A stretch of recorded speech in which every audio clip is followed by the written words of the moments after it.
What's up, everybody? This is your girl, Butta B-Rocka. It is an amazing day. My son graduated. I got to see him walk. I am super excited about that. We have an amazing show today. But before I bring on my special guest, I want you guys to make sure that you are elevating your mind. This is the perfect time to be creative. And speaking of being creative, you can read my book, Fear of Failure, Fear of Not Trying, which became an Amazon bestseller in 7 hours. So make sure you go get that, as well as my boys' magazine, Defiant Ones Teen Magazine. They have 6 issues out right now. It's for teens by teens, and it highlights entrepreneurs and athletes and everything in between. And they talk about money. Well, they talk about financial. They talk about mindset. They talk about health and wellness. They talk about a lot of different things: sex, trafficking, bullying, etc., etc. So make sure that y'all go and support. With all of that being said, we're going to bring on someone very, very special who I had the pleasure of meeting while I was at City Gala up in, what is it, Burbank? In Burbank, I believe. Yeah, in Burbank, yeah. Yeah. So without further ado, Mr. Jose Flores, how you doing? What is going on, everybody? Thanks for having me, brother. Thanks for being here. Now, we're just going to dive right on in. You are, like I said, I met you at the City Gala, and I know that you're an author. You're the CEO, founder of Indispensable Now. You're an international motivational speaker, and you're a consultant. So you got a lot of hats going on here. That's right, and a mindset disruptor that's on my hat.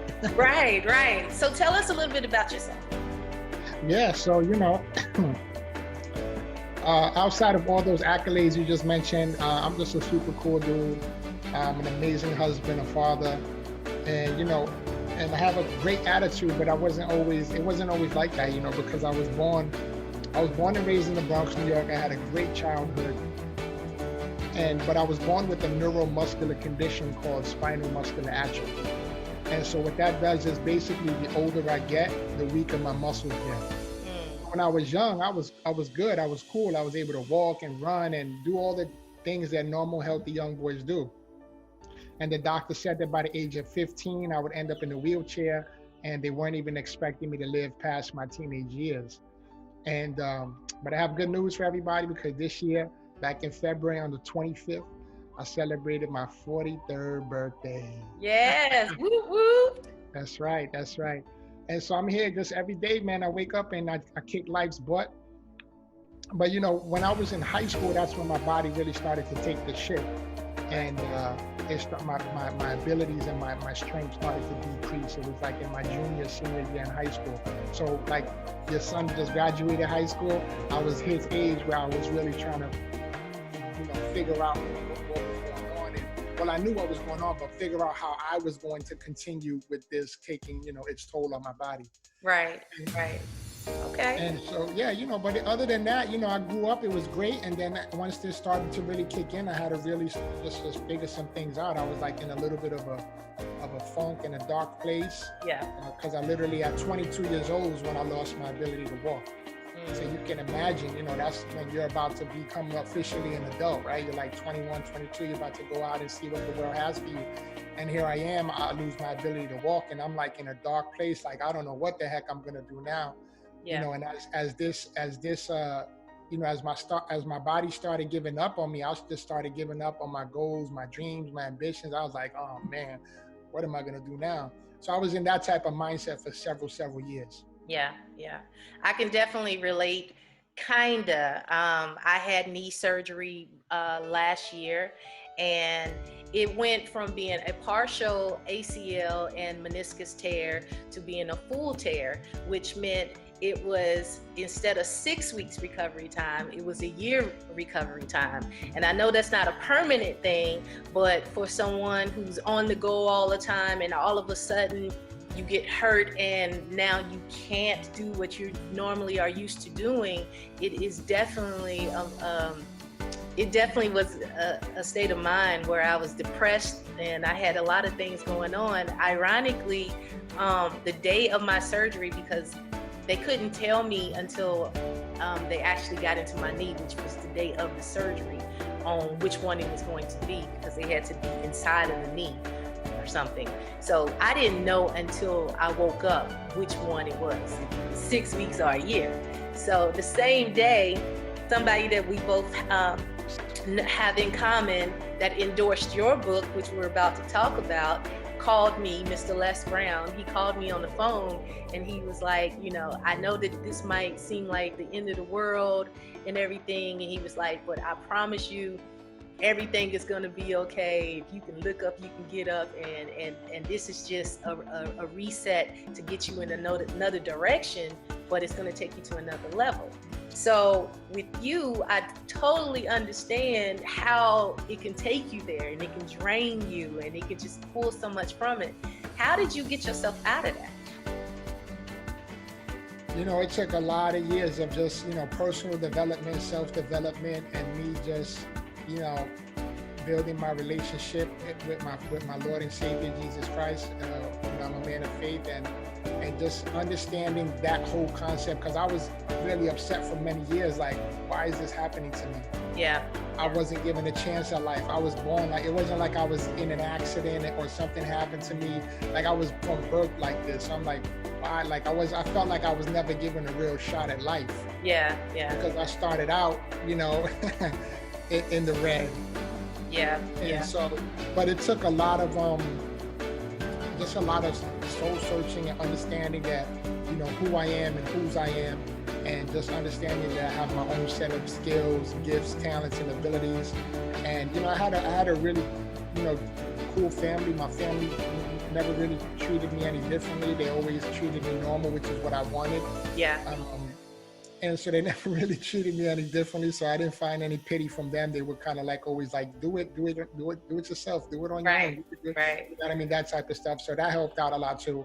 And that helped develop my mental toughness and my mental resilience.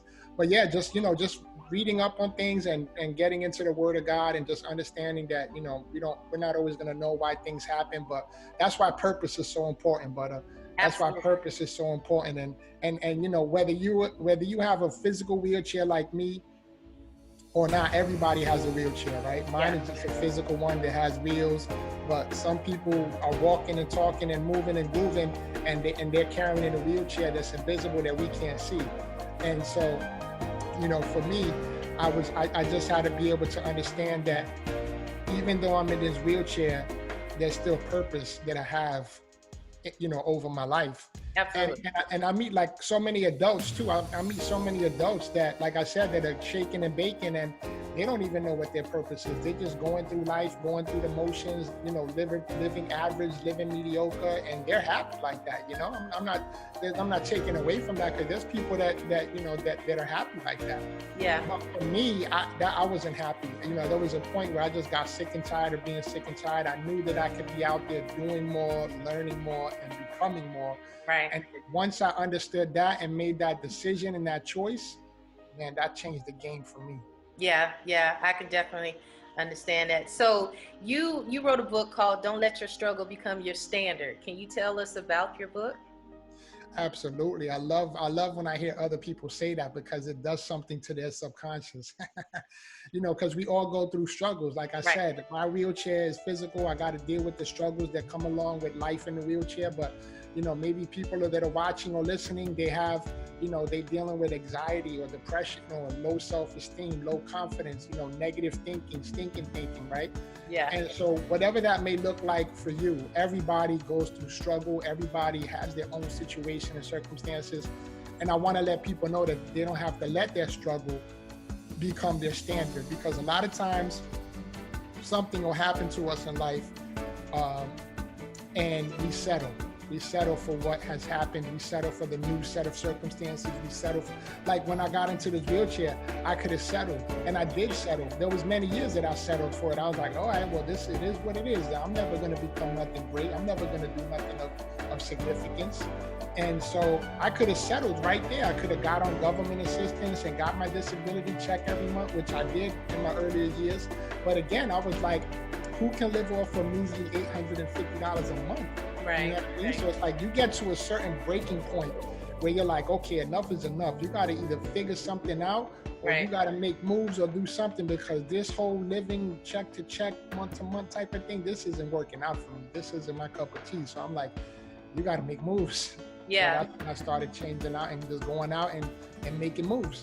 So when you had that aha moment, what was the first thing? Okay, of course you started getting into the self-motivating and self-help books and stuff like that. What made you write? What made you say, I want to become a speaker? How did you get started? That's a great question, because when I was younger, I actually hated reading. Really? Yeah, I hated reading. I'm telling you, if we had to read a book in school, I was always trying to find the movie that they made for the book, like To Kill a Mockingbird. And right. Movies.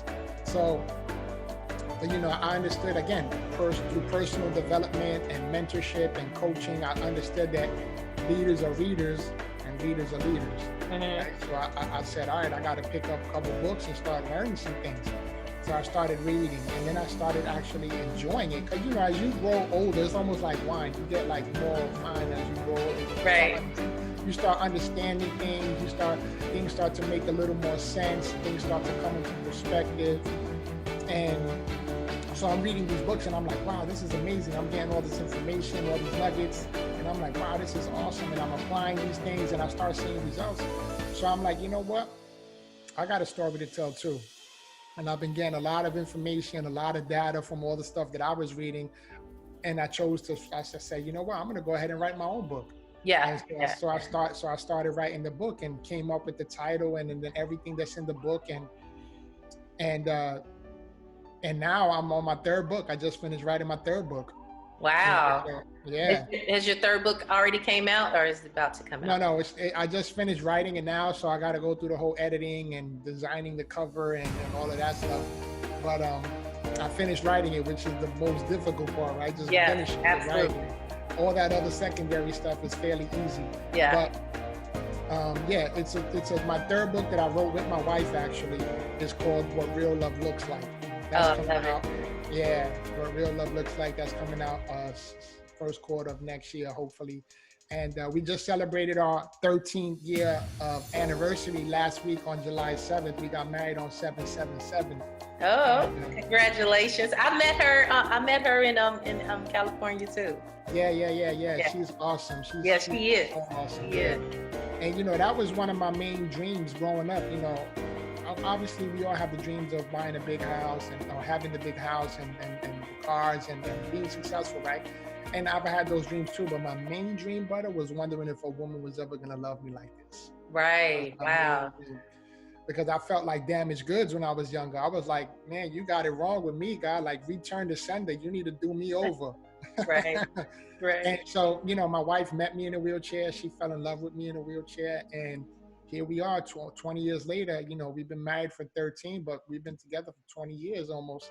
And we have two amazing children. And it just I'm living my dream right now, brother. Like I got my wife, I got my kids, we got the house. I drive my own car. We do what we love to do, and I'm literally living my dream. That is awesome. I love the fact that when I met your wife, how supportive she was of you and everything. And then now hearing you say how supportive she is of you and about your family and everything, it just has me so inspired right now. I'm like, wow, this is amazing, because it's important to be able to have that backbone, behind you. And I love the fact that she met you in your wheelchair and loved you regardless, you know what I mean? So kudos to her. I didn't even know the backstory of that. And I definitely look forward to reading this book that y'all have. Yeah, it's gonna be fire. Trust me, stay tuned. Let Lottie Dottie and everybody know, because it's gonna be fire. So when did you start speaking? as a motivational speaker? Yeah, I've been speaking since for 5 years professionally. Okay. Just the last 3 years, I've been doing it full time. And again, I was in corporate America my whole life, so I have a very extensive corporate America background and experience. And I was comfortable doing that. It's a desk job, answering calls. I was in so many different positions: sales, retention, customer service, supervisor, manager, like all these different positions. And it was great because I'm a people person, so I like speaking to people. Right. And plus, I'm from New York, so I got the gift of gab already. And you got that accent too, boy. But again, in customer service and sales and all those different corporate America positions, I still felt like there was something missing. Like, and I made decent money. Don't get me wrong, I made decent money, but I always felt like there was something missing. Like there was something more that I can be doing. That there was more lives I can be impacting, and I was doing it on a small scale because I was always engaging with our customers internally and externally. Right. And that's what people love me for, because like I said, I'm always talking people person, trying to help people figure solve problems and things like that. But again, I started to get to that breaking point where I was like, okay, I've been doing this almost half my life. There got to be something else. Like there's always, for me in my mind, there's always more. There's always levels to life. Yeah. Like I'm never satisfied with any level of achievement that I reach, because I know that by the time I get there, there's always something else that I'm looking towards. Right. So for those listening, that's important, because that's huge. Because when you get to a certain level of success, like you get that promotion, let's say you become a supervisor. All right, cool. Now I need to be a manager. Okay, now I need to be a director. Now I need to be a COO or C. Like you should always be wanting to move up, whether it's in the corporate ladder or if you're an entrepreneur and you have a business. You should always wanting to be going to that next level, expanding and increasing and stretching yourself and thinking outside that box, right? I absolutely agree. I think that's very important. You can't stay stagnant. You got to continue to grow.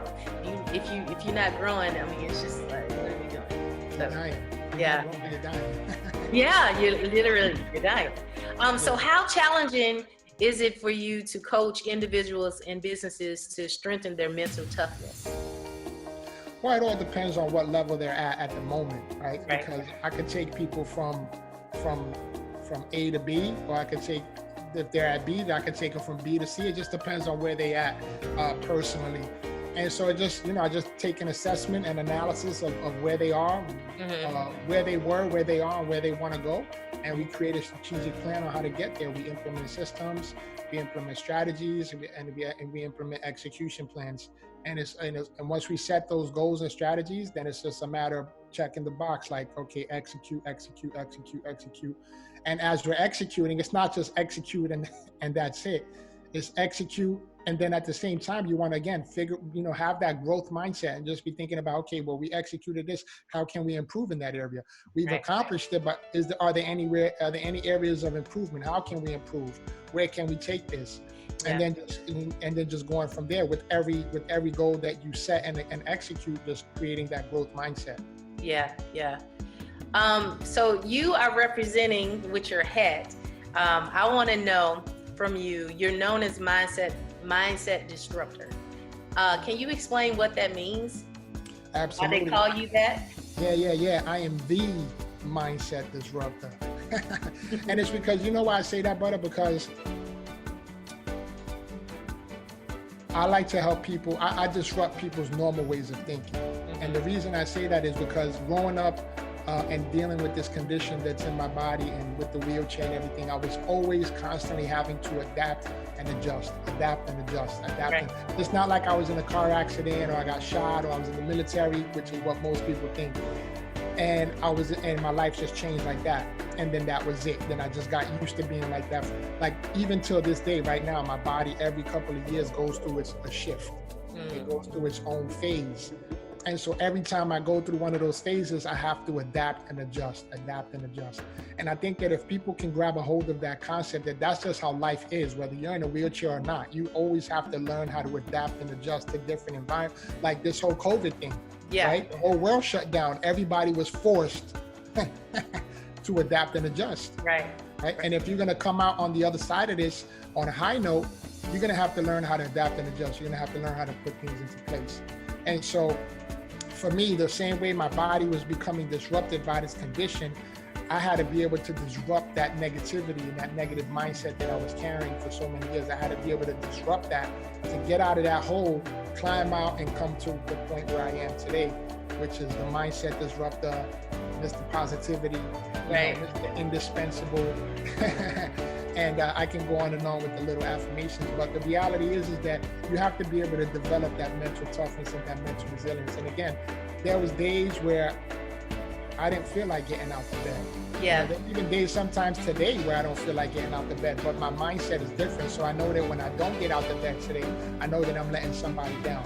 Yeah. There's somebody that's following me, there's somebody that's looking for me to show up for life. And every time I don't get out of bed, I'm letting somebody down. And I've already learned through my whole speaking career, there's been at least 3 or 4 people that I know of that because I showed up for life, because I showed up at an event, because I showed up at a corporation or a school or an organization, I think 3 to 4 people already have not committed suicide because I showed up and shared my story. And they shared that with me through personal messages.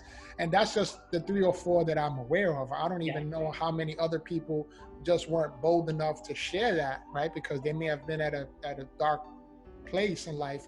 But I'm pretty sure, man, everywhere I go, I'm just an inspiration. I'm a beacon of light. And it's because I've been there. I've been in that dark place. I know what that feels like. I know what being, having a certain level of depression feels like. So I know what it feels like to be afraid of the world and what the world thinks of you, how they portray you and how they perceive you, and all the stereotypes that go along with that. I know how that feels. So that's why I wake up every single morning, because again, there's so many people that don't have the physical chairs, but they have the mental ones, and they're feeling like that. And I want to show up for life. And every day that I show up and I can say, hey, listen, you know what? If I can do it, you can do it. Yeah. If I can do it, you can do it. If it can happen for me, it can happen for you. And I just try to be that messenger of hope everywhere I go to everyone I meet. Yeah. I feel that. I feel it. So you had talked about COVID a little bit. Speaking of COVID, how has it impacted your life positively? Your personal, your business, how has it been working for you? Well, I just want to say this: nothing that ever happens in life is going to impact me negatively. I feel personally speaking, because I've already, again, built that mindset that no matter what happens, I'm not going to let nothing steal my joy. I'm not going to let nothing steal my happiness. So I'm going to always be Jose, the one who smiles, right? Right. But realistically speaking, COVID has affected my business because I had so many events scheduled that had to obviously get canceled because of social distancing. But again, knowing when and how to pivot in life is critical, because instead of me going out now I get to be in my home office and I get to do what we're doing now and be virtual with people. Right. I can do one-on-one coaching virtually. I can do group coaching virtually. I can speak to an organization's team virtually. I can do a virtual event, right? There's so many events and summits and conferences that are going on virtually now. So I've been a part of those. And it's really cool because now you get to really reach people globally on a global level. And it's awesome. So, it's affected me like that. But, again, I've been able to pivot. I've been creating more digital content. I've been going on creating more videos and social media and just reaching out to people and how we can do stuff together, partnering with people and how I can add value. Because I'm all about, hashtag value wins. Right. And adding as much value as I can everywhere I go as well. Because I know that once this whole COVID thing again, I want people to know that this is just a storm that we're going through, right? And it's going to pass. And once it passes, where are we going to be? Like, what are you going to do? And I want to make sure that I'm setting myself up, not only financially, but relationally. I want to build relationships with people so that when this thing is over and they're bringing people in again, to speak at their conferences, at their corporations and their organizations, that they could be like, you know what, I want to bring in Jose because I remember he reached out to me and he did this and he added this value. And, we just built a relationship, so I want to bring him in. Yeah. Speaking of bringing in, USA Today, Yahoo Finance, and Forbes named your book as one of the top 20 books to read over the summer. Like, what? That's How was right. that? Yeah, that was amazing. That was like 2 or 3 weeks ago. Yeah. And I got that news. I was like blown away. I'm like, wow, that's amazing. And you never know, you never know what can happen. You never know how God can move things around and orchestrate things behind the scenes in your favor. And then next thing you know, you wake up and you get an email. You're like, oh snap, USA Today. Oh snap, Forbes. Oh snap, Yahoo Finance. And it's just amazing, And again, I say that like with so much excitement because when I was younger, but I never in a million years did I believe I was going to be living a life like this. Yeah. And I remember our mentor and a coach, our friend, Les Brown, he said one time that the easiest thing he was ever able to do in life was make $1 million. And the hardest thing about it was believing that it could happen to him. Yeah. And that totally resonates with me because, born and raised in the Bronx, New York, there's not too many millionaires out there. Yeah. Right. And so to be able to understand that, like he says, like I always say, your current condition doesn't have to become your final conclusion. Absolutely. And you can continue to move forward and press forward and continue to, experience life and live life to the fullest and to your fullest potential. And amazing things happen that will blow your mind away that you never thought would be able to happen to you. So the fact that I just made Forbes and Yahoo Finance and USA Today, that's just mind blowing to me. It's just incredible. And on top of that, yesterday, I just got the email that I was accepted to be a contributor to Entrepreneur magazine. So that was another wow. Wow, congratulations. Yeah. So there's been some this quarantine has, it's had its challenges because again, I like to be in person with people. Yeah. Like you put me in front of 10,000, 20,000 live people and that energy, I'm in the zone. I'm in the zone. When I tell you I'm in the zone, I'm zoned out. Yeah. But you put me in front of a camera in the room by myself and I'm like, yo, where's everybody? But I make the best of it. I make the best of it. Yeah, I think the same thing for COVID. I think I've had more positive than negative, though. I mean, of course, I can't go out on the road, and because of my injury, I just got released in April, so I had a lot of shows booked, and I've been sitting out ready to get back in the game for over a year. So you said released like you was locked up or something. Right. So, that's what it felt like because I'm not. Like you were trapped, right? Yeah. You're not on that stage, and that that energy from that crowd. So I was so ready to get back in the game, and then the COVID hit, and it's like, oh man, okay, so I need to pivot and figure out some other additional things, and I've been able to be so creative during this time frame. So yeah, that's dope. So what is one of the your most memorable stage moments of you being a motivational speaker? Well, I actually wrote about that in my book that just made the Yahoo Finance and USA Today Forbes Top 20 list to read. I spoke about it in great detail, but I remember when I was chasing Les Brown to meet him in person. I chased him through 3 different counties. I live in Florida, South Florida, so you have Dade County, which is Miami. Right. You have Broward County, which is Fort Lauderdale, and you have West Palm Beach County, Palm Beach County. Mm-hmm. And so I chased him through 3 different counties trying to catch up to him. And this was in a period of 2 weeks. Mm-hmm. He was on a tour down here in South Florida going from different locations. And so I went to this one event. It's called the Get Motivated Seminars. It's a nationally known seminar organization, Get Motivated. Shout out to Brian Forte. He actually, in the first tour stop that Les was at, I couldn't meet him, but I met the owner and the CEO, which is Brian Forte, and he invited me to speak the following week in West Palm Beach, which I was blown away. Because that was the first big networking event that I ever went to. And for him to invite me to come speak, he was like, I heard you're an up and coming speaker. I was like, yeah. He's like, well, can you make it next week? We're on tour. We're going to be in West Palm Beach. I was like, yeah, absolutely. He was like, well, if you can make it, I'll give you 10 minutes to show me what you got. Nice. I was like, wow, that's crazy, right? That's the power of showing up. Yeah. And so I went there the following week, and there was 3,500 people live. I'm like, wow, the energy's amazing. I could feel it. I could feel the vibes, and I'm like, man, this is amazing. I had the butterflies in the stomach. Yeah, that's But that good stuff. yeah, so that good stuff feeling. Yeah.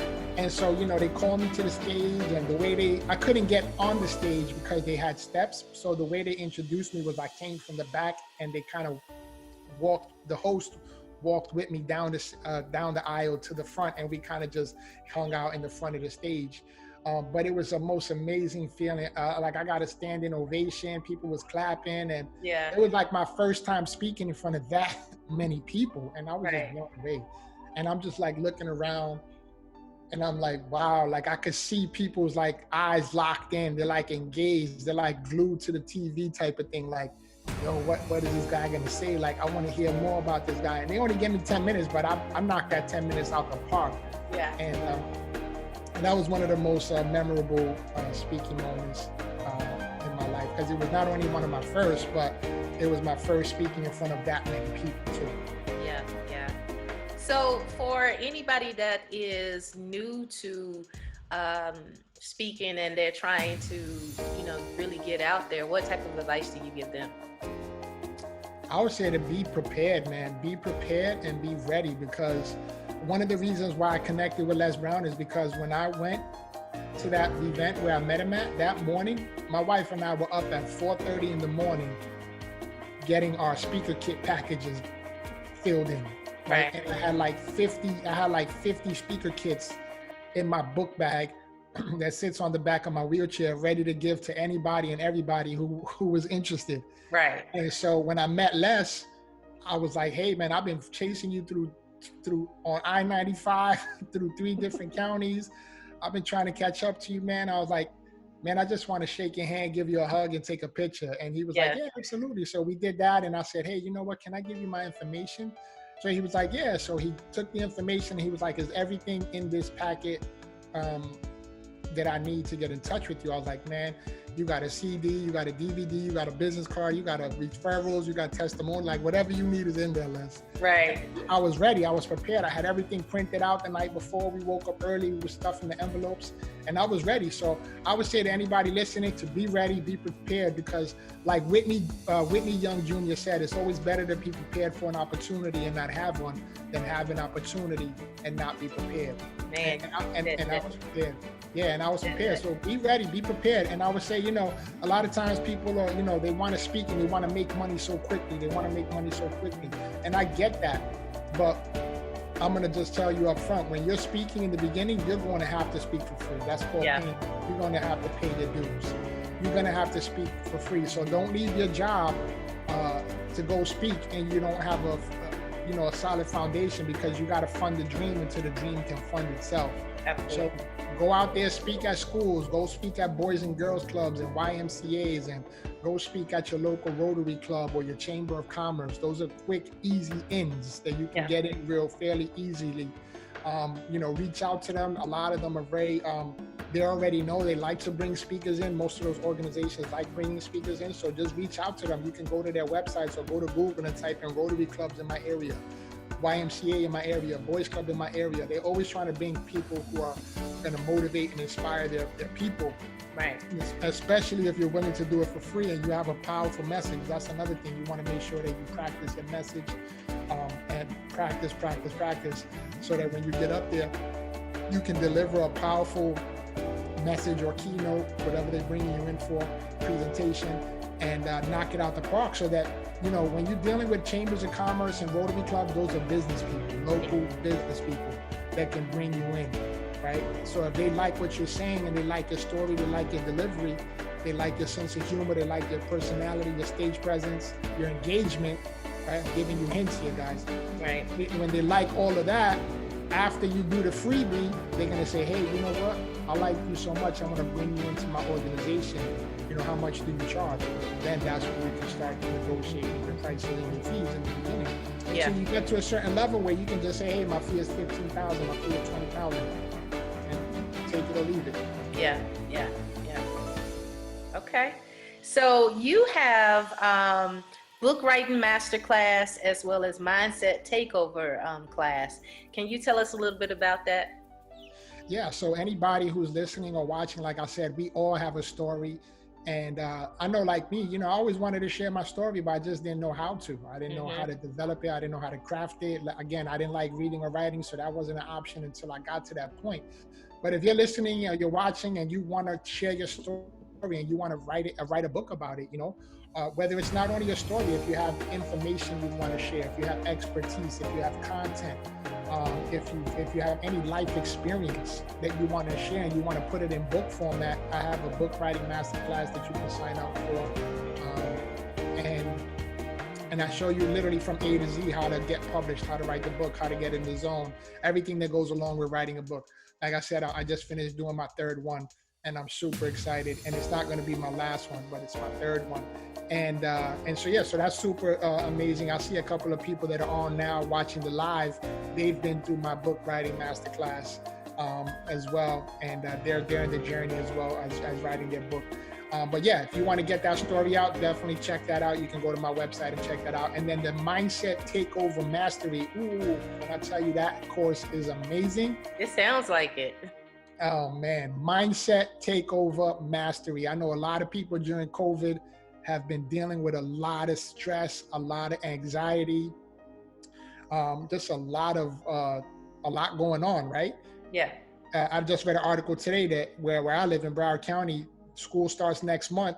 They're doing it online. So I know a lot of parents are scrambling, trying to figure out what the heck are we going to do? Yeah. I created the Mindset Takeover Mastery so that people can start taking over not only their minds, but start taking over everything else they want in life. Because I'm a firm believer that everything starts and ends in the mind. Yeah. What you think, what you believe, what you speak, all becomes a reality in your life. So when you can take over your mind and you can take over, what you're thinking and your thought processes, that your attitude is all in the mind, your personality, everything is in the mind, and you're releasing it verbally, audibly, right, to everyone you come in contact with. And your energy, you have an energy signature. So if your mind is polluted, if your mind is negative, and you're always thinking about the bad and what the worst thing that can happen, then that's the type of environment that you're attracting, right? But if you can start thinking positivity and longevity and success and abundance and increase and overflow, then guess what's going to show up in your life? Those things are going to show up in your life.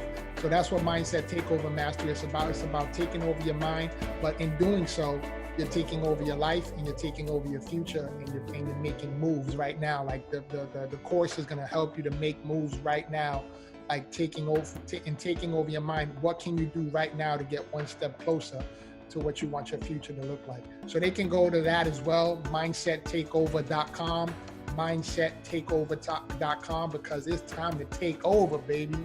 You know what? I mean, the name alone makes you want to be like, yeah, let's do it. Yeah. It's time to take over. Yeah. Time to take over. I like it. Okay. So for a new writer, a new author that's trying to get out there, outside of taking your master class, what would you suggest to somebody? They haven't actually wrote their book yet, and they don't know where to start. What would you advise for them?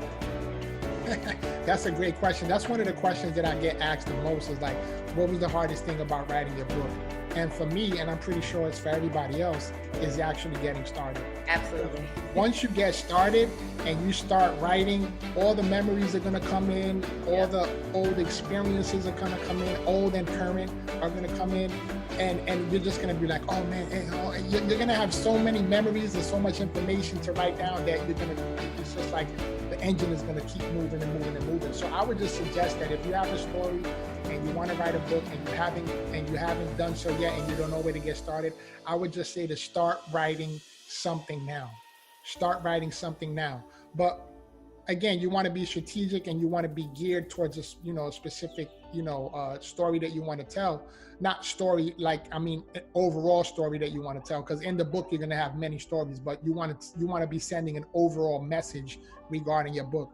So start thinking about what you want to write about, who you want to reach, like what people you want to touch.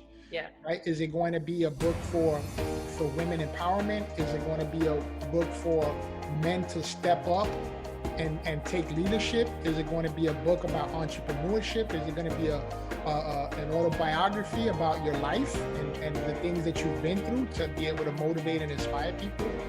Like, just figure out what, type of a message you want to deliver to them, and what type of people you want to deliver it to, because that's going to help you stay on track. See, for me, when I started, I wanted to get the title of the book first, so that in my mind I know which direction I'm going into. Then once I did the title, I started to do the chapter titles, like what do I want to talk about in this chapter, like in that chapter. So because that helped me stay on topic, right? Because you can start writing about fear, but then you see yourself going towards like another direction. So if you know that you have a chapter, for example, in my book, I have a chapter called Overcoming Fear. So I know that I'm staying on that topic and I'm not going to divert too much, right, outside of that topic. And so that worked for me. So if you want to write a book, then those are some quick steps that you can implement, but start writing something. Even if you can't think of a title or you can't think of chapter titles, just start writing the story about your life, like how you grew up, where you grew up, what type of experiences you had when you were growing up, what type of family did you come through. And one of the key things too that I want to recommend also is be 100% transparent and authentic, because if you're not, and your book is not fluff free, people are going to recognize it, and then they're not going to want to really read the rest of it. So if you can be real and raw and honest with yourself and your readers, that's going to come out in your writing. That's going to come out as people are reading it. They're going to feel it. They're going to start getting emotional. They're going to cry. They're going to laugh. We want to take people on a journey. So be mindful of that. I saw somebody put, where can they get the course? They can get that on my website at joseinspires.com. joseinspires.com. They can sign up for the course. Let me look at, I haven't even looked at the questions. I'm tripping over here. I've been so inspired with what you're saying. We do have some questions here. Yeah, sure. I love questions. That's like my favorite part of everything. I do too. It's not letting me see all the questions. We got 17 comments and it's only showing me 4. So I can't see everybody's question, unfortunately. That's so weird. My stuff be acting silly. Okay, hold on. Let me try one more time to see if I can see these questions. Okay, I can't see the questions, but what we can do is, like I had already stated to you, if you could just go to the page and make sure that you respond to everybody, that's asking about your information, because I have a great feeling a lot of people definitely need to take these master classes that you have, and I already know that it's going to be a breakthrough for them. So can you tell everybody, how they can find you, how they can book you and everything else? Yeah, absolutely. They can go to my website, joseinspires.com. All my information is there. They can follow me on any social media platform at Jose Inspires. So it's real easy, at Jose Inspires. That's with an S at the end. And follow me, reach out to me, connect with me. I want to inspire you as much as I can. I want to motivate you as much as I can. When I was younger, and even as a young adult, I didn't have a mentor or coach or somebody in my corner to motivate me consistently. So if I could be that for you, definitely follow my social media. Check my wife's social media. She's funny on her. You want a nice Instagram story account or Facebook? She's funny. She be putting. What's your wife's information? Hers is Mrs. Inspires. That's cute. Inspires. That's cute. Yeah. So I'm Jose Inspires. She's Mrs. Inspires on social media. Yep. Wait a minute. So is she a speaker as well? She's not yet. Okay. Going through your classes, you're getting it right. No, she's really an introvert. She's really introverted. Okay. And I'm the extrovert. But she understands that, with the book that we're writing, and even with me as a speaker, she comes and she gets asked frequently to get on stage and say a few words. So she doesn't feel comfortable really doing that because, again, she's an introvert. But, the more she gets used to it, and especially with this book that we're going to drop coming up in the first quarter next year, I'm telling you that people are going to be reaching out to us because we know for a fact that marriages are hurting and struggling all across the world. And if we can be like that small beacon of light that can come in and spark a flame or fan a flame or encourage or motivate a couple, a married couple, then that's what we want to do, because we know that if we can help save a marriage, then we can help save a family, right? Absolutely. Absolutely. And we know that it's needed. So not only are we creating that book, we just finished the book, but we're creating a curriculum and a journal / calendar that goes with it, because we have some exercises in the book that are like life changing. Like, it changed our lives. So what we did in our own life, we implemented that in the book, because every marriage is imperfect, right? We're going to go through our ups and downs, right? Through sickness and in health, through good and bad, till death do us part. And that's the part that I want people to really grab a hold of, is the till death do us part. Yeah. So anyway, it's going to be phenomenal. It's going to be a blast. And when it comes out, I know people are going to be reaching out to bring us into their organizations, to their churches, to their events. We're going to be doing our own marriage conferences and retreats as well, because it's a need. And so that's what we're always trying to do. We're just trying to find a problem and help find a solution for the problem. So we're doing that. That's coming soon. So stay tuned. What real love looks like, coming soon.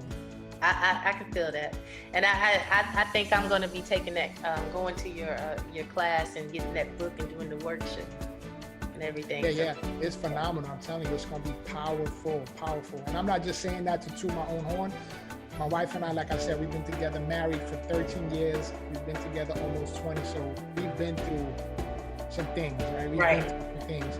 So we know, we got kids, so we know what it's like to be single, with no kids, single with kids, with the problems and everything, the stresses, the work, full-time job. She went to college full-time while she was going to work full-time and dealing with a husband who was in a wheelchair plus 2 toddlers. So we've been through a lot of stuff, and we're not only surviving, baby, we thriving. We thriving, baby. I feel it. I feel it. Well, I want to take this time to thank you so much for coming on to my show. It has been a true pleasure speaking to you today. I've learned so much. No, it's my pleasure, and I'm just excited to be here. I rocked out with Butta B-Rocka, and we rocked it out.